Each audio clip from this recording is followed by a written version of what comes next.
اسلام آباد کے اس registration centre میں روزانہ تقریباً 100 افغان پناہ گزین اسمارٹ آئیڈینٹی کارڈ کے حصول کے لیے اپنا ڈیٹا رجسٹر کرا رہے ہیں۔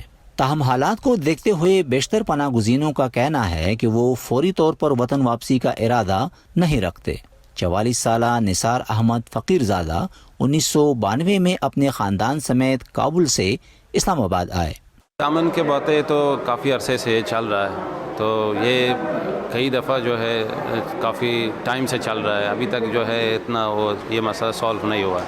اگر یہ ہو جاتا ہے تو ہمیں مطلب ہے کافی ٹائم لگ سکتا ہے واپس جانے کے لیے۔ دوسری جانب ایسے پناہ گزینوں کی بھی بڑی تعداد موجود ہے جو پاکستان میں ہی پیدا ہوئے، پلے بڑے، تعلیم حاصل کی اور روزی کما رہے ہیں۔ انہیں اپنے آبائی وطن جانے میں کوئی دلچسپی نہیں۔ ہمارے جو صوبہ ہے نا ادھر بھی امن نہیں ہے، امریکہ کا ڈبی ہے ادھر، وہاں پہ جو ہے نا ہمارے جو پروان پروونس ہے بگرام میں، اور امن نہیں ہے ادھر، زیادہ طالبان اور یہ چیزیں ہوتے ہیں نا، تو اس لیے ہم امن محسوس نہیں سیف محسوس نہیں کر سکتا، تو ادھر ہم نہیں جا سکتے ہیں نا، اس لیے۔ اور دوسرا جو ہے نا ہمارا ادھر کچھ جو ریسورسز انکم کا ریسورسز وہ بھی نہیں ہے۔ پاکستان میں تقریباً 30 لاکھ افغان پناہ گزین رہائش پذیر ہیں۔ انہیں 3 کیٹیگریز میں تقسیم کیا گیا ہے۔ UNHCR کے مطابق پروف آف رجسٹریشن یا POR کارڈ رکھنے والوں کی تعداد 14 لاکھ ہے۔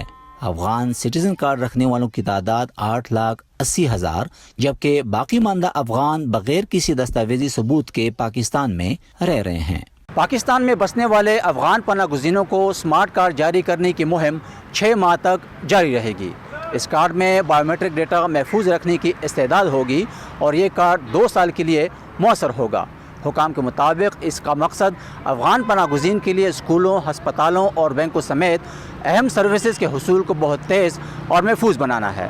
پاکستان میں بڑے پیمانے پر افغان پناہ گزینوں کی تصدیق کا عمل آخری بار 10 سال پہلے مکمل کیا گیا تھا۔ ہمیں پتہ چلے گا کہ کون سے افغان مہاجرین کن کے پاس کون سے سکلز ہیں، کتنے تعلیم یافتہ ہیں، کتنے جو ہے وہ کتنی عمریں ہیں، اس میں یوتھ کتنا۔ پاکستان میں رجسٹر افغان پناہ گزینوں کے POR کارڈ کی میعاد 2015 میں ختم ہو گئی تھی۔ اسمارٹ کارڈ بنوانے کے لیے کوئی فیس نہیں ہے، البتہ نئے کارڈ صرف ان لوگوں کو جاری کیے جائیں گے جن کے پاس دستاویزی ثبوت ہوں۔ بچوں کے اندراج کے لیے بطور ثبوت برتھ سرٹیفکیٹ یا ویکسینیشن کارڈ لازمی قرار دیا گیا ہے۔ نظر الاسلام، وائس آف امریکہ، اسلام آباد۔